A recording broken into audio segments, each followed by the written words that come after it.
Hello, I'm Carcharodontosaurus X, and today I'm going to be talking about the dinosaurs and other creatures which hail from the 100 to 94 million year old Cam beds of Morocco. As a quick reminder, I've been trying my best to reach up to 1,000 subscribers by the end of this year of 2025, and I would really appreciate your support to help my little channel grow. If you can like this video and subscribe to see more videos like these, and to further help me achieve my ambitious end of the year goal. Now let's get back to the video.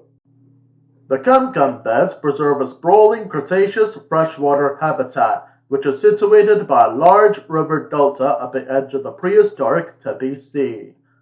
This place had distinct wet and dry seasons, much like what you would find in sub-Saharan Africa today, and it records a time in the Cenomanian stage of the mid-Cretaceous, when much of arid northern Africa, including the contemporary Bahariya Formation of Egypt, was covered by a vast coastal network of mangrove swamps, tidal flats, wetlands, and waterways, which are dominated by a flora which mainly consisted of araucarias, or monkey puzzle trees, and other gymnosperms, such as conifers, cycads, ferns, and tree ferns, such as the giant Whitecellia reticulata, and a fauna, which consisted of a wide variety of fish, turtles, crocodilomorphs, pterosaurs, the plesiosaur Leptocleidas, and many large dinosaurs, mainly saurischian or lizard-hipped ones, such as a few sauropods and several theropods, including two of the biggest and most imposing carnivorous dinosaurs ever found in Africa, and both of which rivaled T-Rex in size. Eventually, the sea levels rose over time, and the submerging of the entire area by the ocean around 95 to 93 million years ago, during a time of global warming and mass flooding known as the Cenomanian-Turonian boundary event, also spelled the doom of the Cam's unique dinosaur and pterosaur fauna. So the sauropods were among the most common dinosaurs found in the area, and the three of them here came in many forms. The first one is an indeterminate titanosaur that was comparable to Paralotidon stromeri of the contemporary Bahariya Formation in size and shape, despite being known from only a few fragmentary bones, such as a caudal or neck vertebrae, a partial humerus, and a tarsal bone, and was possibly the largest and heaviest animal ever found in the Cam. The second one here is the tall-backed Robachisaurus, and this 14-meter or 46-foot long, 7 to 12 metric ton sauropod is the type genus of the Robachisauridae, a family of late-surviving, wide-mouthed diplodocid sauropods, which thrived in the southern continents during the Cretaceous. And even though it is known from a single tall back vertebrae which shares many distinguishable traits with other members of its family, it would nonetheless have looked a lot like other members of the Robachisauridae, such as the older Nigersaurus and the South American Levocadiosaurus and Limaeosaurus. And the third sauropod we find here is a Sumpospondylon or basal titanosaur, which is only known from an anterior dorsal or front of back vertebrae, and a partial right ischium, which had long grooves and pits that were indicative of feeding traces left behind by a very large theropod, such as a Carcharodontosaurus or Spinosaurus, which is feeding on the sauropod's remains.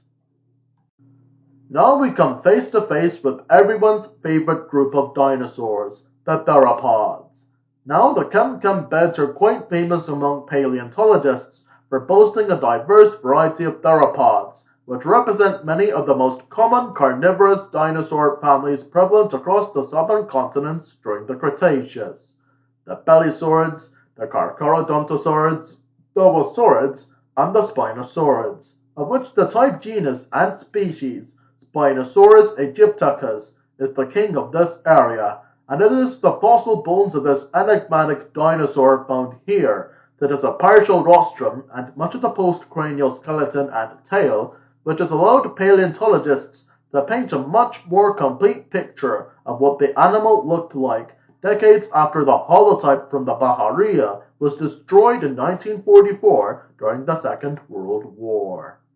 Some of the theropods of the Kem attained particularly large sizes, in the case of Carcharodontosaurus and Spinosaurus, and they all occupied different ecological niches in order to avoid any competition with each other by preying on differently sized animals, such as titanosaurs and other land-dwelling vertebrates in the case of Carcharodontosaurus and abelisaurs, fish and possibly pterosaurs in the case of Spinosaurus, and smaller vertebrates and orthopods in the case of Deltadromeus and the other noasaurs.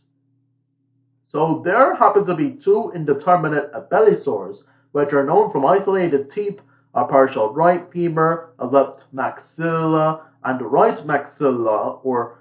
jawbones, and a cervical or neck vertebra, and the local noasaurs are represented by an indeterminate taxon, of which is only known by an anterior cervical or front of neck vertebrae and isolated teeth, and the particularly huge Deltadromeus, whose name literally means delta runner. This particularly long-limbed and long-legged theropod, which lived around 99 to 93 million years ago, measured up to 8 meters or 26 feet long and 1,050 kilograms or 2,310 pounds in weight, and it is known only from a postcranial skeleton that consists of the chest, the front and hind limbs, 2 back vertebrae, the pelvic bones, and much of the tail. Deltadromeus has had a very complicated taxonomic history ever since it was discovered in 1996, and some researchers consider the fragmentary but bigger Bahariasaurus to be a synonym of this genus, and others have even considered it to be an ornithomimosaur, according to some recent studies. But the current consensus among many paleontologists is that Deltadromeus was a ceratosaur that was related to the Elaphrosaurids, and would have therefore been a long-necked, small-headed omnivore or herbivore that would have occupied a similar ecological niche to the orthomimosaurs.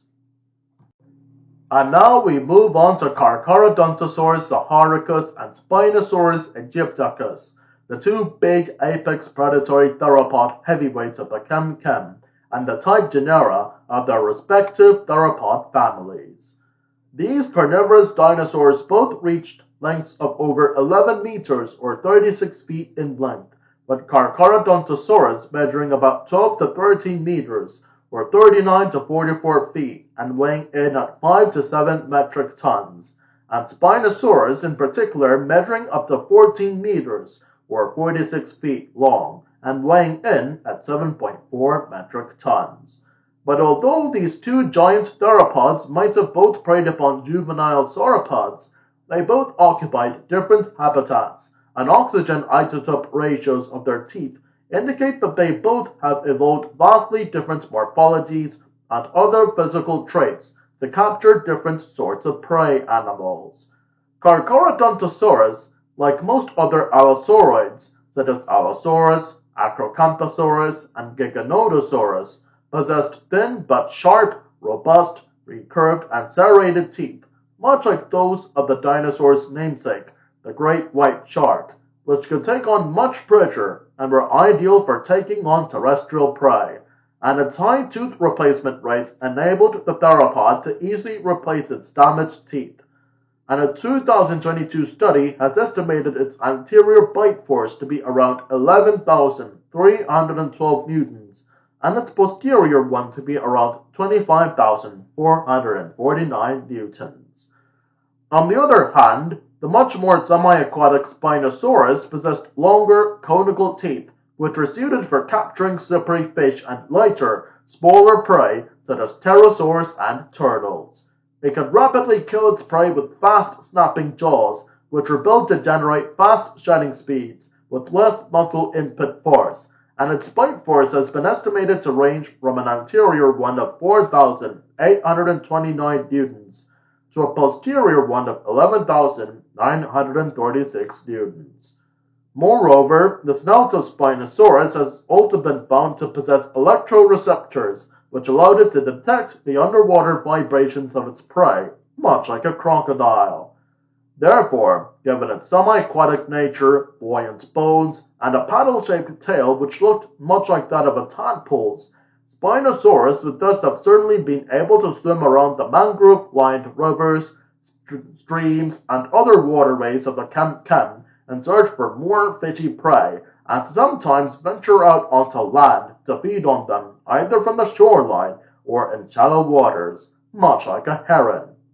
This, however, has been the subject of an ongoing debate about the enigmatic dinosaurs' feeding behavior, which still continues to this day. But whether or not Spinosaurus hunted like a crocodile or a heron, there is no doubt that it was certainly a much more piscivorous foil to the terrestrial Carcharodontosaurus, and as a recent study has shown that Spinosaurids could open their mouths very wide like a pelican, it is possible that Spinosaurus could opportunistically prey on pterosaurs and smaller terrestrial prey whenever the fish, which comprise over half of its diet, are missing during the dry season.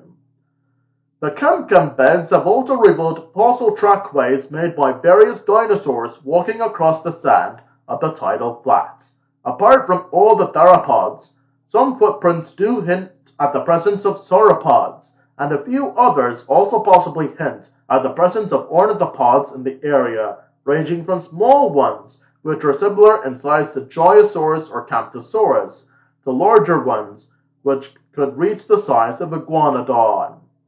The dinosaurs of the Kem beds shared their swampy coastal freshwater habitat with a wide variety of other creatures. Flying above their heads were a diverse variety of pterosaurs, which had varying rostrum or snout shapes that allowed them to consume a wide variety of foods. These included several very close relatives of the anhanguerids of Brazil, such as Acarynchus, a close relative of the contemporary Tropionatus from the Remolado Formation, as well as Calavarynchus, Nicorynchus, Ornithochirus, Cercopteryx, and even an African species of Anhanguera. The second most common family of pterosaurs present in the Kem were as darkids, that is Alanca saharica, the upward-snouted Theropods curvirostris, and an indeterminate species. And other pterosaurs include Arthroptapahara and herbivorous tapaharid, which is the first one ever found in Africa, Leptostoma, a tiny, long-beaked forager which was built for shoreline feeding, or feeding on very small invertebrates, had a skull size of 6 to 20 centimeters, or 2.4 to 7.9 inches long, and was thus by far the smallest pterosaur ever found in the Kem, and the Chioyangopterid Apatoramphus, which was among the biggest pterosaurs of the area, with a wingspan of 3.7 meters, or 10 to 23 feet long.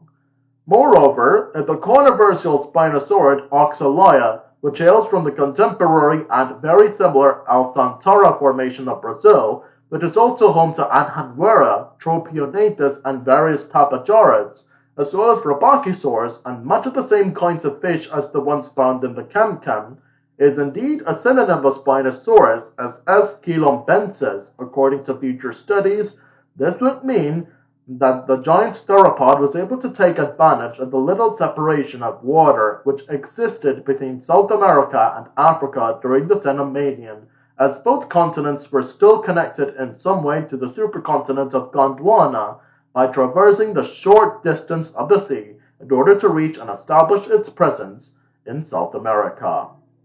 And swimming in and around the waterways of the Kem were several different species of bony and cartilaginous fish which came in many shapes and sizes, as well as 8 diverse species of crocodilomorphs, a few turtles, and even an indeterminate species of the plesiosaur Leptoclidus. So the many various fish present in the Kem could sometimes attain big sizes, and some of them also served as prey for some of the crocodiliforms, as well as Spinosaurus.